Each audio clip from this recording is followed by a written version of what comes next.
मी सध्या आहे पुणे विद्यापीठाच्या जवळ, जिथे आपण पाहतो की जवळजवळ 10 ते 12 वडाची मोठी वृक्ष जी आहे ती इथे कापण्यात आलेली आहे। खरं तर उद्यान विभागाने वृक्ष प्राधिकरण समितीची मान्यता न घेताच हे सगळे वृक्ष तोडले असल्याचा आरोप जो आहे तो नागरिकांनी केलेला आहे आणि त्याचबरोबर संध्याकाळी सूर्यास्तानंतर ही झाडं तोडण्यात आल्याचंही नागरिकांनी सांगितलेलं आहे। आपण जर पाहिलं तर अतिशय जुनी ही सगळी वृक्ष आहेत। पुणे विद्यापीठाचा परिसर इथूनच सुरू होतो।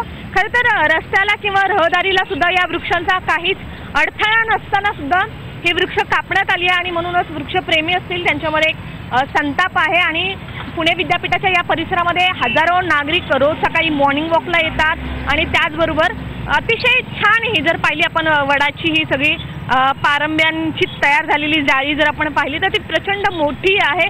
जवळजवळ 50 वर्षांपेक्षा जास्त आपण म्हणत की हे वयाची सगळी वृक्ष आहेत आणि ती तोडण्यात आलेली आहे। जवळजवळ 200 वर्ष जुनी सुद्धा वृक्ष जे आहेत वडाची ही या परिसरामध्ये आहेत। काय सांगाल, तुमच्या कधी लक्षात आलं हे सगळं आणि काय सांगाल या संदर्भात? आम्हाला हे सगळं सकाळी लक्षात आलं, पहाटे लक्षामध्ये आलं। त्याच्यामुळे सकाळी आम्ही 7-7:30 वाजल्यापासून या ठिकाणी आहोत। जेव्हा आम्ही तर पाहिलं की हा वृक्ष तोडण्याची काहीच आवश्यकता नव्हती।